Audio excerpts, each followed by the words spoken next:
जय हिंद बच्चों। जैसे कि इंट्रोडक्शन वीडियो में बताया गया था कि आपकी जो कक्षाएं हैं वो 30 तारीख से स्टार्ट हो जाएगी। तो उसी कड़ी में हम लोग आगे बढ़ते हुए, ठीक है, आज हम लोग पहली क्लास ले रहे हैं, ठीक है, वो भी क्लास 8 का हम लोग आज क्या साइंस साइंस पढ़ेंगे और साइंस का पहला चैप्टर आज पढ़ेंगे, ठीक है। तो उसी में चलिए डायरेक्ट हम लोग क्या करते हैं, चैप्टर को स्टार्ट करते हैं, ठीक है। तो क्या है, क्लास 8 है ना, क्या पढ़ते हैं, साइंस। और साइंस में क्या पढ़ते हैं, पार्ट 1, ठीक है। और पार्ट 1 में क्या है, चैप्टर का नाम क्या है, कोशिका, है ना। तो कोशिका के बारे में हम लोग आज पढ़ेंगे, ठीक है। चलिए इसका डिफिनेशन क्या है, कोशिका किसे कहते हैं, है ना। तो कोशिका का डिफिनेशन बोल सकते हैं क्या, कोशिका सभी जीवों की सबसे छोटी इकाई है। मतलब जितने भी जीव जंतु हैं उसकी सबसे छोटी इकाई क्या होता है, कोशिका होता है। जैसे आप एग्जाम्पल से आप ऐसे समझ सकते हैं, आप मान लीजिए एक ऐसा दीवार है आपके पास, है ना। अब ये दीवार में आप क्या है, ईट ईट मिला के आपका क्या है, पूरा दीवार बनता है ना। देखिएगा, ठीक है। अब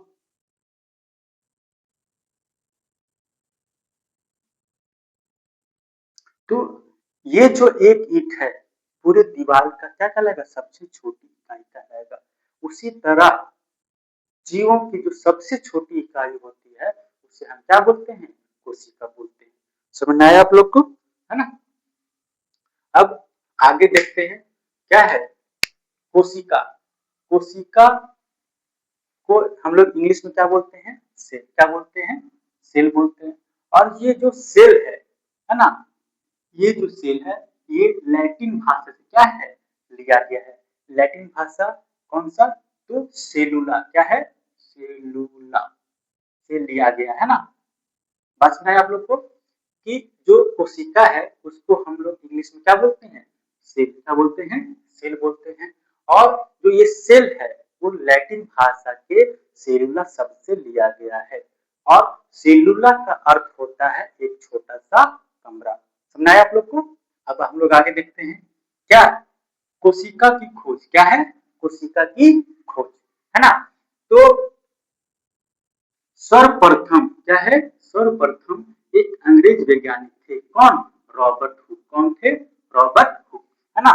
इन्होंने 1665 ईस्वी में, है ना, सूक्ष्मदर्शी की सहायता से क्या है, कोशिका की खोज की थी। आप लोग को समझ आया क्या है पॉइंट्स, कि कोशिका की खोज सर्वप्रथम किसने किया था, तो रॉबर्ट हुक ने। कब किया था, 1665 ईस्वी में। किसकी सहायता से किया था, तो सूक्ष्मदर्शी की सहायता से किया था। सुनाया आप लोग को। अब नेक्स्ट पॉइंट पढ़ते हैं कि जो ये रॉबर्ट हुक जो वैज्ञानिक थे, है ना, इन्होंने बोतल की कॉर्क की जो पतली परत का क्या किया थे, अध्ययन किए थे। सुनाया, जो बोतल का कॉर्क होता है उसका क्या है, इस पतली परत का जब ये रॉबर्ट हुक अध्ययन किए थे, तो इसमें जो जब कुछ मदरसी की सहायता से जब अध्ययन कर रहे थे तो उन्होंने देखा कि जो बोतल की कॉर्क में, है ना, आपको एक मधुमक्खी, क्या है, मधुमक्खी के छत्ते के जैसा क्या आकृति दिखाई पड़ा था, है ना। मतलब ये क्या कि रॉबर्ट हुक जब बोतल की कॉर्क में कोशिका की खोज कर रहे थे, उस कड़ी में देखे कि जो बोतल की कॉर्क है एक मधुमक्खी के छत्ते की जैसा आपको दिखाई दे रहा है ना। और इस मधुमक्खी छत्ते में आपको क्या है, बहुत से छोटे छोटे क्या है, कमरा दिखाई पड़े थे, है ना। मतलब मधुमक्खी छत्ता कैसा होता है आप लोग को, ऐसा होता है, देखिएगा आप लोग का घर में या किसी में छत्ता, मधुमक्खी छत्ता जरूर होगा, है ना। इस तरह के आपको क्या है, उस जब अध्ययन करे तो इस तरह का क्या आकृति दिखाई पड़ा था। फिर इसके आगे देखते हैं कि यह भी देखा कि एक कोष्ठ, मतलब एक आपका ये जो कोष्ठ है दूसरे कोष्ठ से एक दीवार के द्वारा क्या अलग, मतलब ये जो कमरा है इस कमरे से क्या आपका अलग है। ये क्या है, जब अध्ययन करे थे ये भी इन्होंने देखा था, है ना। अब एक चीज और है कि रॉबर्ट हुक है जो सर्वप्रथम कोशिका खोज करते हैं, लेकिन मृत कोशिका की, है ना। तो ये बहुत ही इंपॉर्टेंट क्वेश्चन बन जाता है कि मृत कोशिका की खोज किसने की थी, तो रॉबर्ट हुक ने, है ना। हम लोग अगला पॉइंट पढ़ते हैं, क्या है? Anton on Leeuwenhoek. क्या है? एंटोन ऑन ल्यूवेनहॉक, है ना? एक ये भी वैज्ञानिक थे जो साधारण सूक्ष्मदर्शी के द्वारा, है ना, 1674 ईस्वी में शैवाल, प्रोटोजोआ या बैक्टीरिया इत्यादि के उपयोग कर करके, क्या है, इत्यादि के उपयोग करके, है ना, जीवित कोशिका की खोज की थी। ये जो एंटोन ल्यूवेनहॉक हैं, ये जीवित कोशिका की खोज करते हैं, जबकि ये रॉबर्ट हुक है, वो क्या है? मृत कोशिका की खोज करते हैं। सुनाए बात? दोनों में अंतर क्या है? रॉबर्ट हुक मृत कोशिका की खोज करते हैं, जबकि जो एंटोन ऑन ल्यूवेनहॉक है वो क्या है? जीवित कोशिका की खोज करते हैं। और जीवित कोशिका खोज करने के कौन से जीवाणु का उपयोग करते हैं? तो शैवाल, प्रोटोजोआ या बैक्टीरिया इत्यादि का उपयोग करते हैं। ठीक है, हम लोग नेक्स्ट पॉइंट पढ़ते हैं आगे। क्या निष्कर्ष हो रहा है कि सभी जीव, क्या है? सभी जीव असंख्यक सूक्ष्म इकाई से बने हैं, है ना?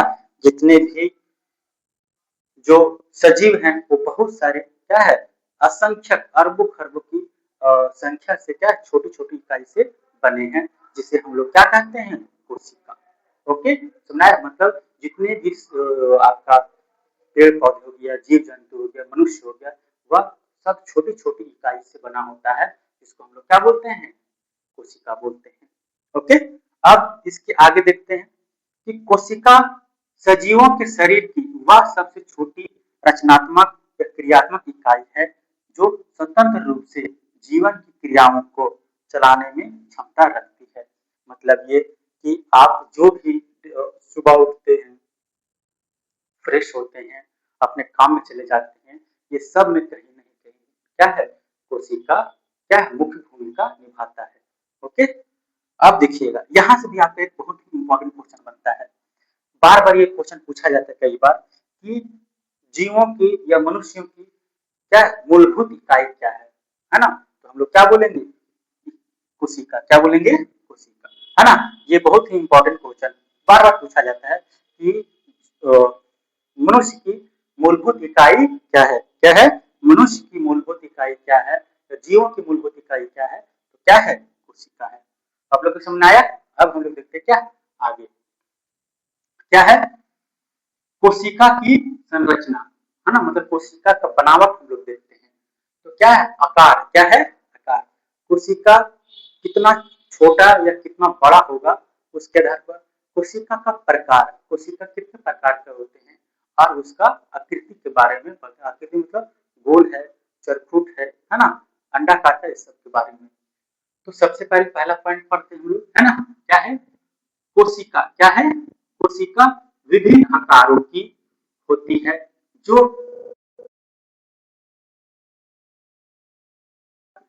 होती है ना? क्या बोला जा रहा है आप लोग का? जो कोशिका होता है 0.1 माइक्रोमीटर से 1 मीटर तक की क्या हो सकती है? हो सकती है। मतलब कि कोशिका का छोटा से छोटा हो सकता है और बड़ा से बड़ा भी हो सकता है ना? देखिए माइक्रोप्लाज्मा क्या है? माइक्रोप्लाज्मा, माइक्रोप्लाज्मा क्या है? एक जीवाणु है। क्या है? जीवाणु है। जिस तरह आपका शैवाल, प्रोटोजोआ, बैक्टीरिया, उसी तरह का क्या है? जीवाणु है। तो माइक्रोप्लाज्मा जो है क्या, कोशिका का सबसे छोटी इकाई है ना? सबसे छोटी कोशिका, सॉरी, क्या है? सबसे छोटी कोशिका है। आपसे ये भी क्वेश्चन पूछा जाता है कि सब कोशिका सबसे, क्या बोलते हैं, हाँ, कि सबसे छोटी कोशिका का नाम बताइए। हम लोग क्या बोलते हैं? माइक्रोप्लाज्मा। क्या है? माइक्रोप्लाज्मा। सबसे छोटी कोशिका का नाम क्या है? माइक्रोप्लाज्मा। और माइक्रोप्लाज्मा क्या है? आपका एक जीवाणु है ना? अब देखिएगा सबसे बड़ी कोशिका क्या है? सबसे बड़ी कोशिका, तो सबसे बड़ी कोशिका किसका होता है? तो शुतुरमुर्ग का अंडा। क्या होता है? सबसे बड़ी कोशिका होता है किसका? शुतुरमुर्ग का अंडा, जिसकी लंबाई क्या है? जिसकी लंबाई 17 सेंटीमीटर से लेके 13, क्या है, 13 सेंटीमीटर तक का क्या होता है? होता है। मतलब लगभग आपका जो शुतुरमुर्ग का अंडा होगा इतना बड़ा आसपास होता है। अब देखिए आगे, मानव शरीर की सबसे लंबी कोशिका क्या होता है? तंत्रिका कोशिका होता है। मनुष्य की जो सबसे लंबी कोशिका है क्या है? तंत्रिका कोशिका होता है।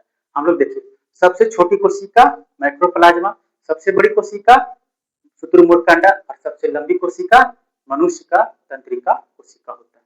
तीनों समझ में आया आप लोग को? अब देखते हैं अगला पॉइंट क्या है? कोशिका, है ना? कोशिका अनेक आकृति जैसे गोलाकार, चकोर, बहुभुजाकार, अंडाकार या अनियमित आकार की होती है ना? कहने मतलब क्या है? जो कोशिका होता है, देखिए क्या है? कोशिका आपका गोल हो सकता है ना? फिर आपका क्या है? चकोर मतलब चरखुट हो सकता है। बहुभुजाकार मतलब आपका बहुत भुजाकार क्या हो सकता है? आपका इस प्रकार का भी हो सकता है। अंडाकार है ना? इस प्रकार का भी हो सकता है। और अनियमित मतलब कुछ भी किसी तरह का भी क्या हो सकता है? कोशिका हो सकता है। मतलब कोशिका जो है किसी भी आकार के रूप में हो सकता है, सॉरी आकृति के रूप में हो सकता है। ठीक है? अब कोशिकाओं की संख्या, है ना? कि किसी भी जीव जंतु या पेड़ पौधे, है ना? उसमें कोशिका की संख्या कितनी होती है? आगे पॉइंट पढ़ते हैं क्या? मनुष्य का शरीर क्या है?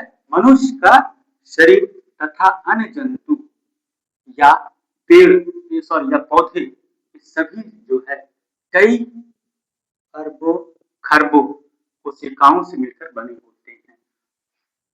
ये पॉइंट आपका क्या बता रहा है कि जो चाहे मनुष्य हो या कोई जीव जंतु हो या पेड़ पौधे हो, ये बहुत सारे, है ना, अरबों खरबों की संख्या कोशिकाओं से क्या है? मिलकर बने होते हैं।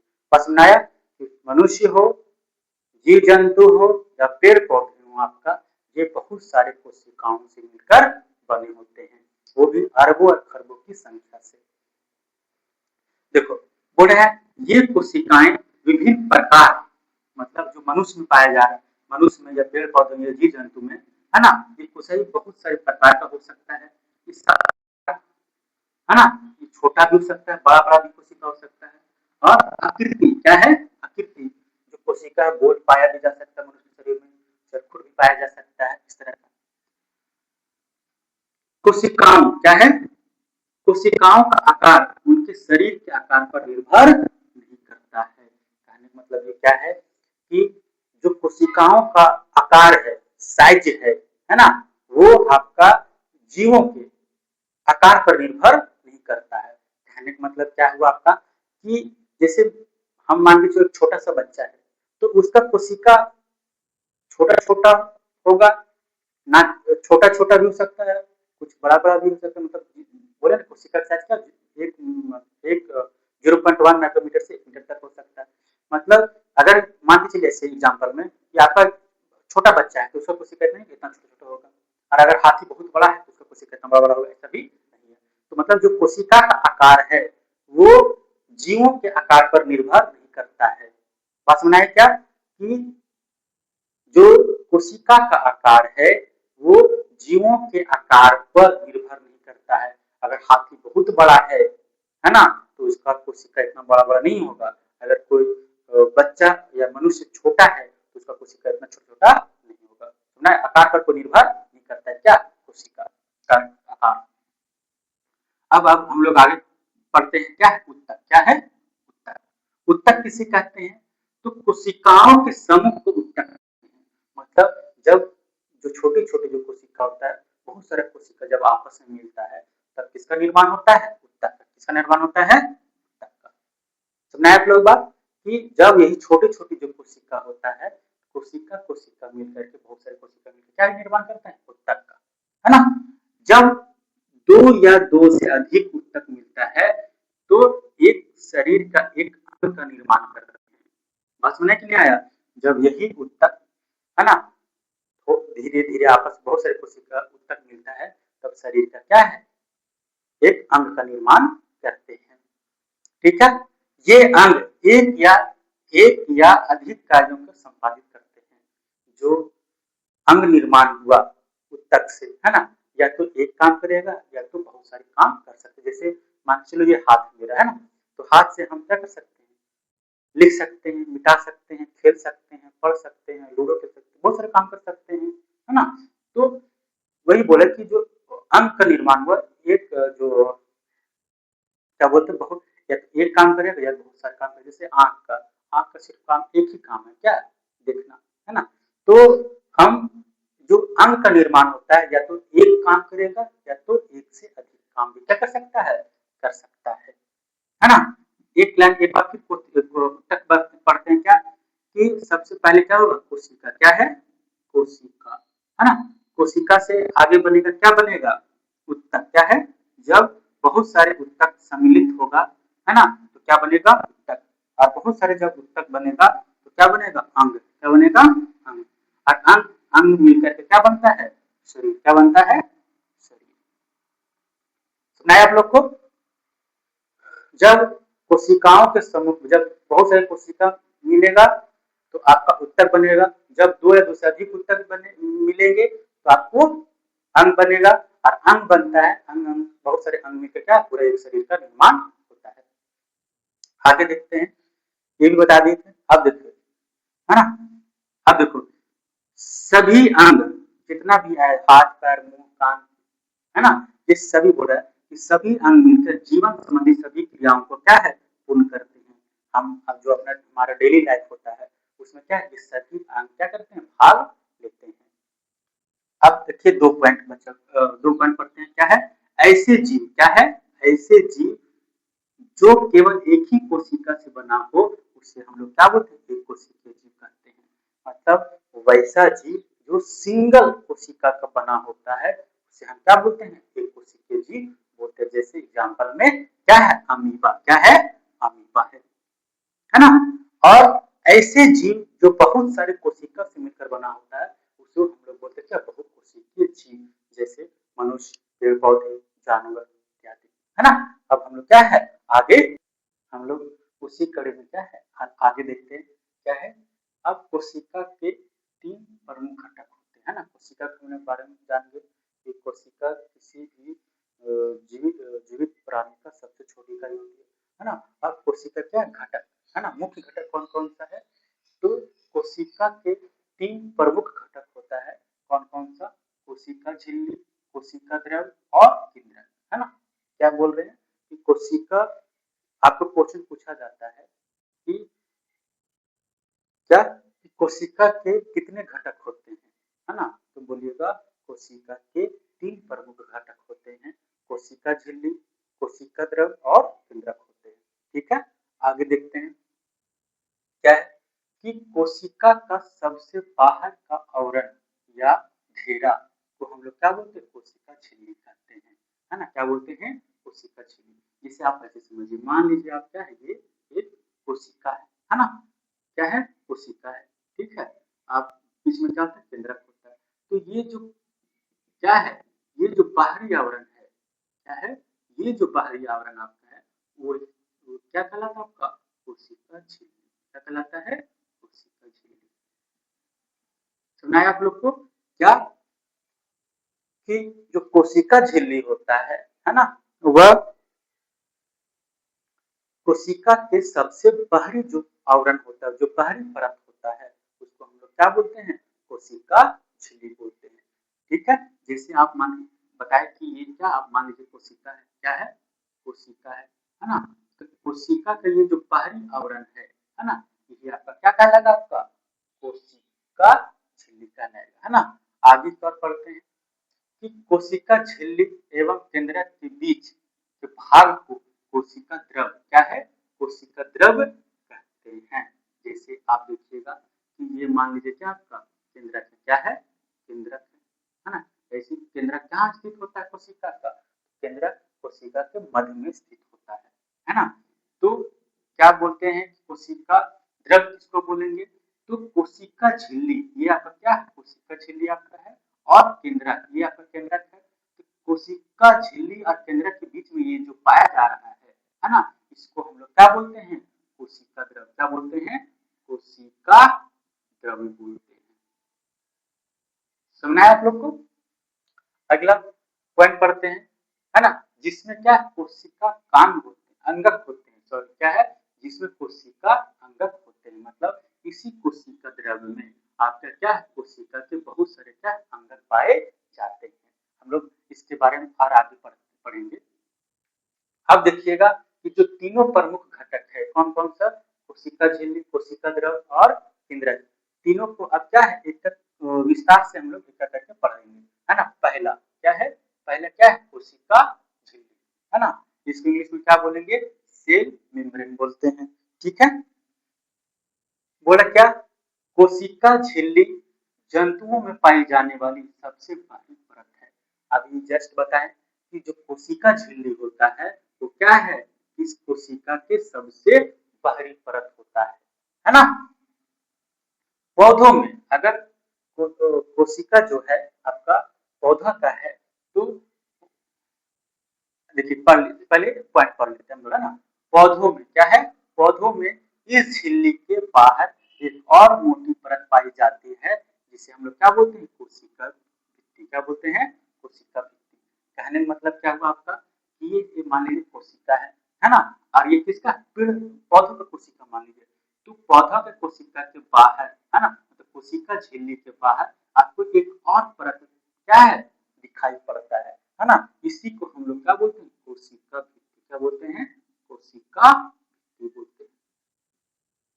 सुना है आप लोग को, क्या कोशिका भित्ति क्या है, तो अगर कोशिका आपका पेड़ पौधों का हुआ, मतलब पादप कोशिका हुआ आपका, तो समझिए कि कोशिका झिल्ली के बाहर उसका एक और परत पाया जाएगा और उस परत को हम लोग क्या बोलेंगे, कोशिका भित्ति बोलेंगे। ओके, अब हम लोग अगला पॉइंट पढ़ते हैं, है ना।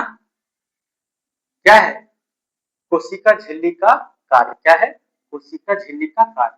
जो ये कोशिका झिल्ली है मेरा, है ना, ये जो कोशिका झिल्ली है इसका क्या काम है, क्या कार्य है ना, उसके बारे में क्या पढ़ते हैं, ठीक है। देखिए पहला क्या बोल रहा है कि कोशिका झिल्ली जिसे प्लाज्मा झिल्ली भी क्या है कहते हैं, मतलब ये कोशिका झिल्ली का आपका एक और नाम है क्या, प्लाज्मा झिल्ली। ओके, अब अगला पॉइंट पढ़ते हैं, यह छिद्र युक्त होता है, मतलब आपका कोशिका जो झिल्ली होता है इसमें छोटे छोटे क्या होते हैं, छिद्र टाइप के होते हैं। देखिए फिर इसका अगला काम क्या है, तो बोल रहे हैं क्या कि यह इच्छित पदार्थों को अंदर आने और हानिकारक हानिकारक हानिकारक क्या है, हानिकारक पदार्थों को, है ना, हानिकारक पदार्थों को बाहर निकाल देती है ना। इसीलिए इसे क्या चयनात्मक परगमय झिल्ली कहते हैं। क्या बोल रहा है कि कोशिका झिल्ली जो होता है वो ऐच्छिक, मतलब जो हमारे लिए अच्छे हैं उसको शरीर में अंदर आने देता है और हमारे शरीर में जो खराब पदार्थ है उसको शरीर से बाहर निकालने में क्या करता है, हेल्प करता है, कौन, कोशिका झिल्ली। इसीलिए इसको क्या बोलते हैं, चयनात्मक परगमय झिल्ली बोलते हैं।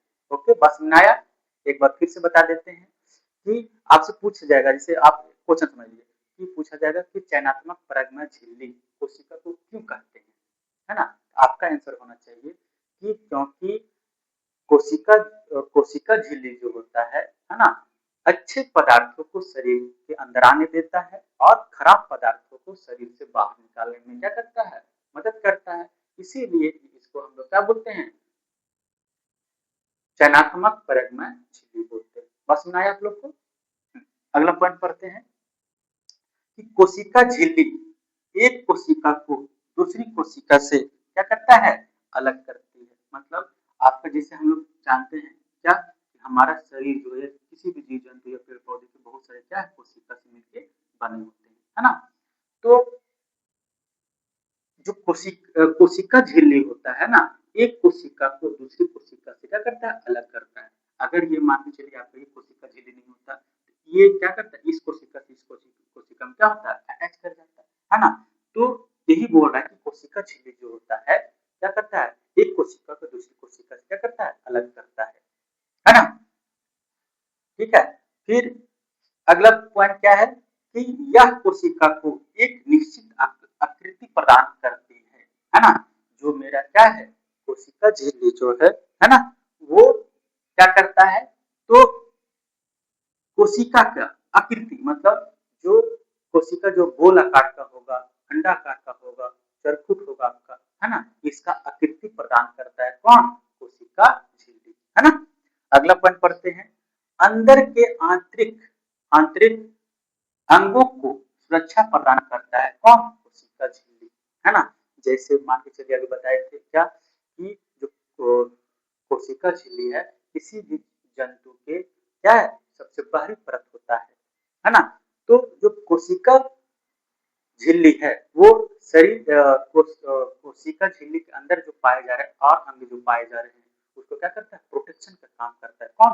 कोशिका झिल्ली। मतलब अगर किसी तरह का मतलब ठेस पहुंचेगा या चोट पहुंचेगा तो सबसे पहले किसको लगेगा? कोशिका झिल्ली को। तो अंदर वाला जो मेरा पार्ट है भाग होगा कोशिका का वो क्या होगा? सुरक्षित रहेगा। इसीलिए कोशिका झिल्ली क्या करता है? आंतरिक भागों को क्या करता है? सुरक्षा प्रदान करता है। ओके, अब हम लोग पढ़ते क्या? अगला मेरे क्या घटक क्या है? कोशिका द्रव। क्या है? कोशिका द्रव। इंग्लिश में क्या बोलते हैं? साइटोप्लाज्म। क्या बोलेंगे? साइटोप्लाज्म। देखिएगा क्या है कि यह एक जेली जैसा पदार्थ है। किसके बारे में बोला जा रहा है? आपका कोशिका द्रव के बारे में कि क्या है? यह एक जेली जैसा पदार्थ है जो कोशिका झिल्ली एवं केंद्रक के बीच पाया जाता है ना। आप लोग को फिर से बता देते हैं, है ना।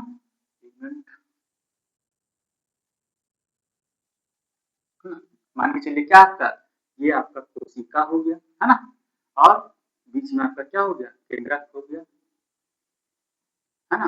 और ये जो है ये पार्ट आपका क्या कहलाता है? ये क्या कहलाएगा आपका? कोशिका झिल्ली। कोशिका झिल्ली, है ना।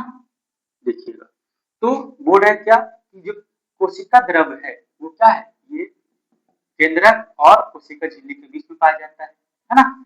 तो ये कोशिका द्रव के बारे में क्या है? कोशिका द्रव के बारे में क्या बोला जा रहा है कि कोशिका द्रव जो होता है एक जेली जैसा पदार्थ होता है। जेली जैसा पदार्थ ना तो वो पूरी तरह से पानी तरफ बह सकता है और ना ही पूरी तरह से क्या है ठोस होता है ना। जैसे आप जब आपका सर्दी हो जाता है तो जो नेटा हम लोग झाड़ते हैं देखिएगा जहाँ झाड़िएगा वहीं पे क्या चिपक जाता है। उस तरह का कुछ पदार्थ होता है कौन? कोशिका द्रव। समझाया? ठीक है। अब आगे पढ़ते हैं, है ना। बोले कि यह दानेदार क्या है? यह दानेदार किसके बारे में? कोशिका द्रव के बारे में बोला जा रहा है कि यह जो कोशिका द्रव है वो दानेदार दानेदार होता है। दाने जैसे आप सूजी देखते हैं ना, सूजी खाने वाला सूजी है ना, उसको कैसे दान दान दान दान दानेदार होता है। उसी तरह के कुछ पदार्थ होता है क्या? कोशिका द्रव, है ना। दूसरा अर्ध तरल। अर्ध तरल भी बताएं कि यह पूरी तरह तो ना पानी तरह बह सकता है और ना ही पूरी तरह क्या सॉलिड होता है, अर्ध तरल होता है। अर्ध पारदर्शक जो कोशिका द्रव है हम कोशिका द्रव से पूरी तरह से आर पार नहीं दे सकते, कुछ थोड़ा थोड़ा क्या कर सकते हैं? थोड़ा बहुत आर पार दिखाई देगा, इसलिए इसको क्या बोलते हैं? अर्ध पारदर्शक होता है ना। हम लोग आगे देखते हैं क्या? कोशिका द्रव क्या है? कोशिका द्रव में क्या है? कोशिका द्रव में विभिन्न कोशिका अंगक पाए जाते हैं। मतलब ये जो मेरा क्या कोशिका द्रव है ना, इसमें कोशिका अंगक मतलब कोशिका के और जो अंग है ना वो पाए जाते हैं। जैसे में क्या पाया जाता है कोशिका द्रव में? तो माइक्रोकॉन्ड्रिया क्या है? माइक्रोकॉन्ड्रिया, गोल्जी काय, राइबोसोम, है ना, हरित लवक और रजधनी, है ना। ये सब क्या है आपका पाया जाता है। कहाँ पाया जाता है ये सारे? तो कोशिका द्रव में पाया जाता है। आप लोग समझ आए? अगला जो तीसरा घटक है मेरा क्या? केंद्रक। क्या है? केंद्रक। ठीक है। अब केंद्रक के बारे में पढ़ते हैं। बोल रहा क्या कि यह प्राय किसके बारे में? केंद्रक बोल रहा है केंद्रक के बारे में कि यह प्राय कोशिका के मध्य में स्थित होता है। मतलब जो भी कोशिका है जंतु का वो क्या है? जो केंद्रक होगा कोशिका के मध्य में पाया जाएगा, है ना। अगर कोशिका पौधों का है, क्या है? पौधों का कोशिका है या पादप कोशिका है, यही जो केंद्रक है क्या है? केंद्रक है। ये थोड़ा सा मध्य से मतलब बीच से थोड़ा क्या होगा? हटकर स्थित होगा। मतलब अगर ऐसे समझिए अगर ये क्या है आपका जंतु कोशिका तो इसका जो केंद्रक होगा बीच में होगा। अगर ये पादप कोशिका तो इसका जो मध्य से ना थोड़ा क्या हो जाएगा? हटकर क्या होगा? स्थित होगा। सुना है आप लोग को? अब देखिएगा आगे पॉइंट साधारणता, है ना। केंद्रक गोलाकार होता है। मतलब जो कोशिका के अंदर जो केंद्रक पाया जाएगा वो किस आकार का होगा, है ना, तो गोलाकार। क्या होगा, गोलाकार का होगा, है ना। तथा एक कोशिका में प्राय एक ही केंद्रक होता है, मतलब हमारे शरीर में बहुत सारे कोशिका है, लेकिन सारे कोशिका में आपको एक एक क्या केंद्रक पाया जाएगा, ठीक है। अब अगला पॉइंट, ये आपका इंपॉर्टेंट लाइन है, आपको ये ध्यान से समझिएगा, ठीक है। क्या बोल रहा है कि पूर्ण विकसित कोशिकाओं में विकसित केंद्रिका पाया जाता है जो दोहरी केंद्रक झिल्ली द्वारा क्या घिरा होता है। क्या आपको वो बताया जा रहा है कि देखिएगा आपको, है ना, एक मिनट, ये आपका क्या हो गया, कोशिका, है ना। कोशिका के अभी बीच में क्या पाया जाएगा आपका, ये केंद्रक पाया जाएगा, है ना। अब इसके बारे में बोले कि अगर पूर्ण विकसित है कोशिका, जो आपका पूर्ण रूप से क्या है, डेवलप है,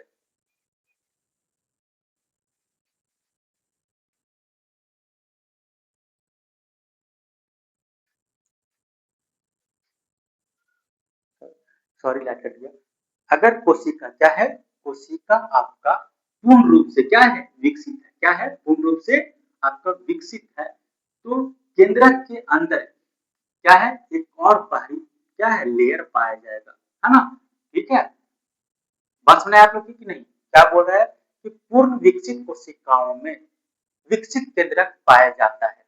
अगर कोशिका पूर्ण रूप से डेवलप है ना, तो उसके अंदर आपको क्या है, एक और सॉरी क्या बोल रहे हैं कि पूर्ण विकसित कोशिकाओं में विकसित केंद्रिका क्या है, पाया जाता है।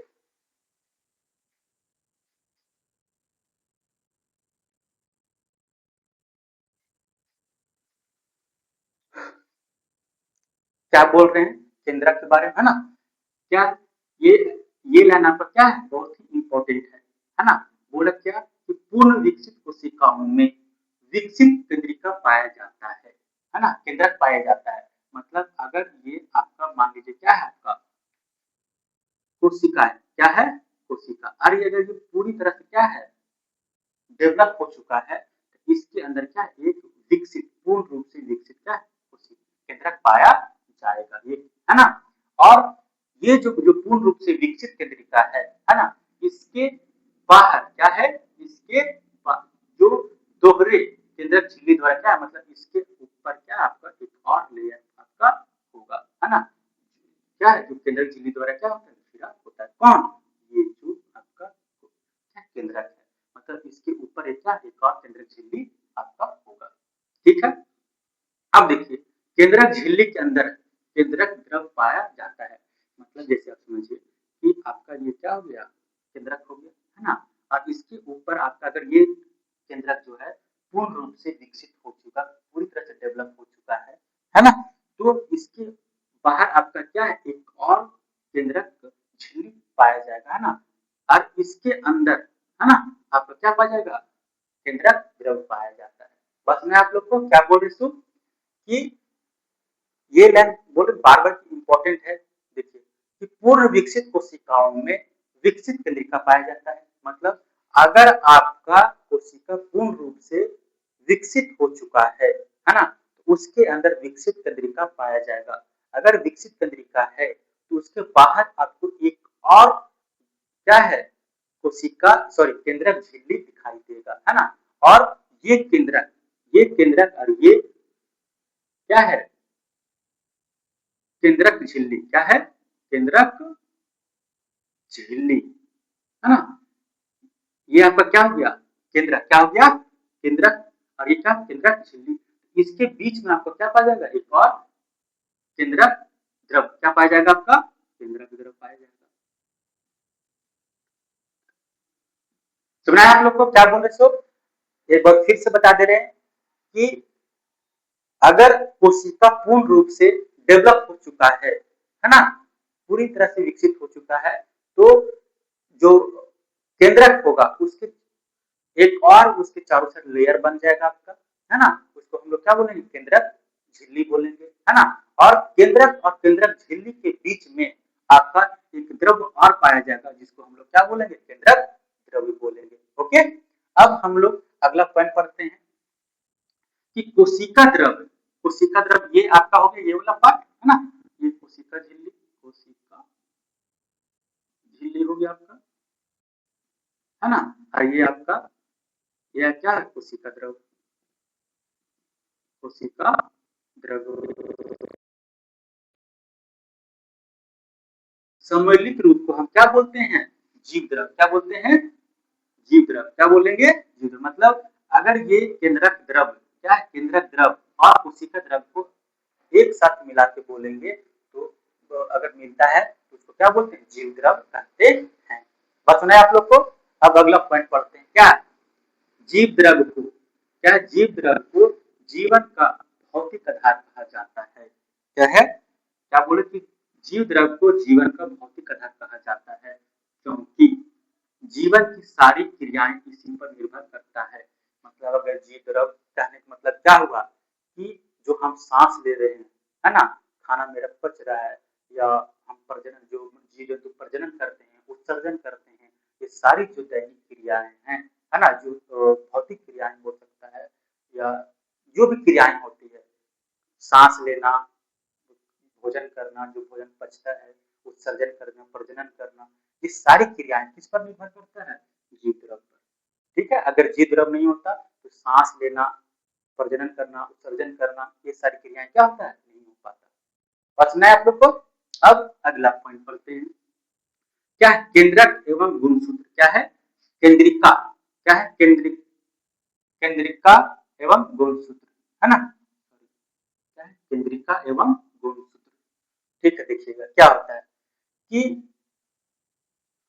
केंद्रिका एवं गुणसूत्र बोल रहा है उच्च आवर्धन वाले सूक्ष्मदर्शी द्वारा, क्या है बोल रहा है कि अगर हम हाई फ्रीक्वेंसी वाले सूक्ष्मदर्शी की सहायता से, है ना, क्या है, द्वारा देखने पर हमें केंद्रक के अंदर, मतलब ये केंद्रक के अंदर, इसके अंदर, है ना, आपको एक और छोटी सी संरचना दिखाई देती है, जिसे हम लोग क्या बोलते हैं, केंद्रिका। मतलब आपको अगर हाई क्वालिफाइड मैग्नीफाइड ग्लास से केंद्रक के अंदर आपको अगर देखा जाए तो उसके अंदर आपको क्या एक और छोटी आकृति दिखाई देता है, सघन आकृति दिखाई देता है, जिसका नाम क्या है, केंद्रिका। ओके, बोला है इसके अतिरिक्त, क्या है, इसके अतिरिक्त केंद्रक में धागे के समान क्या संरचनाएं भी होती है। किसके अंदर, केंद्रक के अंदर। जैसे इसके अंदर देखिएगा, जैसे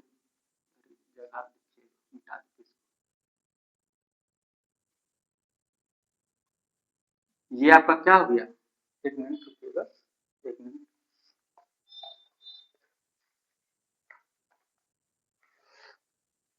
ठीक है, जैसे मान लीजिए आप, क्या है आपका ये पूरा बड़ा सा क्या आपका केंद्रक है, क्या है, इसको कोशिका नहीं मानिए, क्या मानिएगा, केंद्रक है, इतना बड़ा।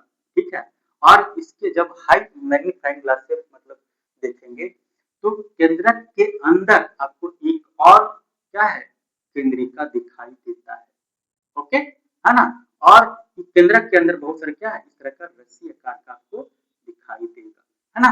तो वही बोल रहा है कि उच्च आवर्धन वाले सूक्ष्मदर्शी द्वारा देखने पर हमें केंद्रक के अंदर एक छोटी सी सघन संरचना दिखाई देती है, जिसे क्या कहते हैं, केंद्रक का। तो ये समझ आया कि एक पूरा क्या है, ये पूरा मान लो केंद्रक है ना। तो केंद्रक के अंदर आपको क्या पाया जाएगा, आपका केंद्रिका पाया जाएगा, केंद्रिका, क्या है, केंद्रिका पाया जाता है, केंद्रिका, है ना। और उसके बाद देखिए इसके आगे क्या बोल रहा है, इसके अतिरिक्त केंद्रक में, ये पूरा केंद्रक है, धागे के समान संरचना भी क्या होती है। मतलब ये केंद्रक के अंदर आपको क्या है, जब मैग्नीफाइंग ग्लास से देखा जाता है तो आपको बहुत सारे क्या इस तरह धागे के आकार का दिखाई देता है। ये क्या होता है, तो जो अनुवांशिक गुणों को जनक से पीढ़ी दर पीढ़ी क्या है, स्थानांतरित करती है। मतलब ये जो आपका धागे के समान दिखाई देता है केंद्रक के अंदर, है ना, ये क्या करता है कि आपके माता पिता का गुण आपके अंदर, आपके गुण आपके आने वाले बच्चों के अंदर क्या करता है, स्थानांतरित करते रहता है ना। इसी को हम लोग क्या बोलते हैं, गुणसूत्र। क्या बोलते हैं, गुणसूत्र बोलते हैं। सुनाया कि जो आपके माता पिता के जो लक्षण है, कुछ लक्षण आपके में आएगा, आपके जो कुछ लक्षण आपके बच्चों में जाएगा, है ना, इसी को क्या बोलते हैं, गुणसूत्र बोलते हैं। अब देखिएगा आपसे एक क्वेश्चन पूछा जा सकता है, बहुत अच्छे क्वेश्चन है कि कोशिका भित्ति में ही क्या कोशिका भित्ति पौधों में क्या है, देखिएगा कोशिका भित्ति पौधों में ही क्यों पाई जाती है, जंतुओं में कोशिका भित्ति क्यों नहीं पाया जाता है। तो इसका सबसे बड़ा कारण है क्या कि जो पौधे हैं वो चल नहीं सकते हैं, पौधे क्या है चल नहीं सकते हैं, इसलिए है ना ताप में परिवर्तन, इसीलिए देखिएगा लगातार क्या ताप परिवर्तन, कभी ठंडा कभी गर्मी कभी बारिश होता है, कभी कभी क्या बहुत तेज हवा चलता है ना। और फिर वायुमंडलीय नमी कभी जो हमारा नमी होता है, कभी बहुत ज्यादा नमी होता है, कभी बहुत ज्यादा सूखा होता है ना। तो आदि परिवर्तन से है ना पेड़ पौधों की सुरक्षा के लिए उसके बाहर एक और परत पाया जाता है ना, है ना। बचना है क्या, उसी को क्या बोलते हैं कोशिका झिल्ली बोलते हैं, सॉरी कोशिका झिल्ली के बाहर एक और परत पाया जाए उसी को क्या बोलते हैं हम लोग कोशिका भित्ति बोलते हैं। बस बनाया, आपसे पूछा जाएगा कि कोशिका भित्ति में ही कोशिका भित्ति पौधों में ही क्यों पाया जाता है, तो बोलेंगे कि पेड़ पौधे जो होते हैं चल नहीं सकते हैं, है ना, और लगातार टेम्परेचर बदलते रहता है ना, लगातार बहुत तेज हवा चलते रहता है ना, और क्या है कि वायुमंडलीय जो नमी क्या है बदलते रहता है, इसके कारण से बचने के लिए मतलब ये सारे जो रीजन है इससे बचने के लिए पेड़ पौधों के कोशिका झिल्ली के बाहर एक और बाहरी परत होता है जिसको क्या है कोशिका भित्ति बोलते हैं। बस समझ आया। अब हम लोग की लास्ट है पॉइंट हो गया है क्या कि पादप कोशिका तथा जंतु कोशिका की तुलना, आप लोग के पता शायद नहीं बताएंगे कि जो कोशिका होता है जब प्रकार बताए तो उस टाइम शायद भूल गए होंगे, कोशिका दो प्रकार का होता है, एक जंतु कोशिका एक पादप कोशिका, है ना। पादप कोशिका किसको बोलते हैं, जो पेड़ पौधे में पाया जाएगा कोशिका उसको पादप कोशिका बोलते हैं, और जो जीव जंतु मतलब मनुष्य और जो जानवर है उनके में जो कोशिका पाया जाता है उसको क्या बोलते हैं जंतु कोशिका बोलते हैं। ओके, अब देखिएगा कि पादप कोशिका तथा जंतु कोशिका में क्या है तुलना कीजिए, तो हम दो ही अंतर लिखे हैं तुलना की है, बाकी आगे आगे क्या करेंगे जब क्वेश्चन डिस्कस करेंगे तो उसमें हम आपको क्या है बता देंगे। क्या है पादप कोशिका, बोला कि पादप कोशिका में जो केंद्रक होता है, अभी बताए थे इधर पीछे में पीछे पीछे बताए थे कि जो पादप कोशिका में जो केंद्रक होता है वो क्या है बीच में नहीं होता, थोड़ा सा बीच से क्या होता है मध्य से थोड़ा सा हट करके स्थित होता है, बीच में नहीं होता है। जबकि जंतु कोशिका में जो केंद्रक होता है वो क्या होता है बीच में पाया जाता है। दूसरा अंतर क्या है पादप कोशिका में कि इसमें कोशिका भित्ति पाई जाती है ना, अभी जस्ट बताएं कि सिर्फ और सिर्फ कोशिका भित्ति पौधों में ही क्या है पाया जाता है, जबकि जंतु कोशिका में क्या है आपका कोशिका भित्ति नहीं पाया जाता है। ठीक है, आज ये मेरा फर्स्ट क्लास है ना, अगर किसी तरह का भी कोई गलती होगा तो अच्छे से कमेंट कीजिएगा ताकि हमको प्रोत्साहन मिले आगे और वीडियो बनाएं अच्छे से, है ना, और ज़्यादा से ज़्यादा वीडियो को लाइक कीजिएगा, ठीक है, ताकि हमको क्या प्रोत्साहन मिले, और अगर वीडियो अच्छा लगे तभी आपको क्या है आप चैनल को